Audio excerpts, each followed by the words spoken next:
Let's learn more about a frightening flight from London to Singapore that hit severe turbulence. A Singapore Airlines 777 was over the Andaman Sea near Myanmar. 71 people were treated at a hospital in Bangkok after the plane made an emergency landing, including 6 who are now severely injured. A 73-year-old British man also died on the flight, and authorities now say he likely had a heart attack.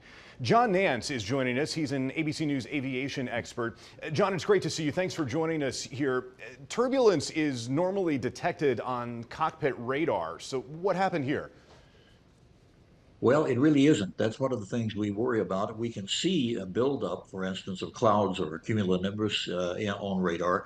But if it isn't producing a lot of lightning and it isn't producing the sort of thing that radar can detect, you can fly right into a terrible upset and not have any warning at all. That's where technology has not caught up with the situation yet.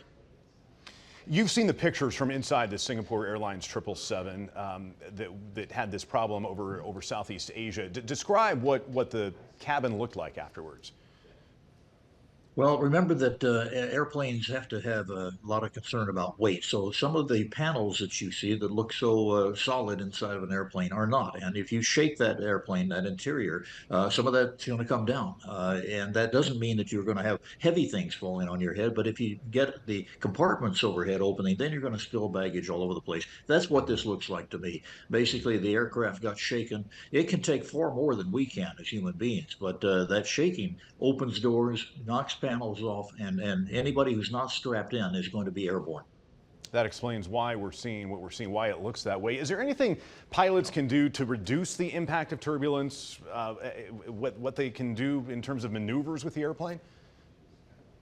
When you encounter this, you try to get out of it as fast as you can. If it's severe turbulence, which is what we have here, that means that you're being bounced around so badly in the cockpit you can barely read the instruments. And that usually is not anything more than about a 20 or 30-second encounter. So there's not really much you can do. On flights that have a little bit of chop, that sort of thing, yes, we can climb, and we do all the time to try to climb or descend and find smoother air. But this sort of monster is one that we still haven't been able to solve.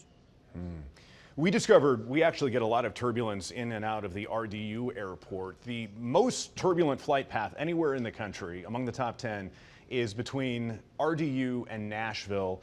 The number 4 is RDU and JFK, and number 7 on the top 10 list is RDU to Pittsburgh. Is there any explanation for why we have so many turbulent flights in and out of our airport? Well, not a pat explanation, but there are some. For instance, if we're lower altitude, climbing, descending, and any of those routes, the possibility of bad weather blowing through from the Midwest will give you that type of turbulence, and sometimes it's severe.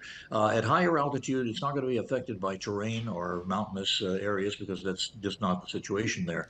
But you are still subject to jet stream activity and a lot of disturbance in the Midwest that continues to move across. Remember that we are now in the throes of beginning to see the effects of global warming, and it is having an effect. And we'll see more and more severe turbulence at times that we are unable to avoid.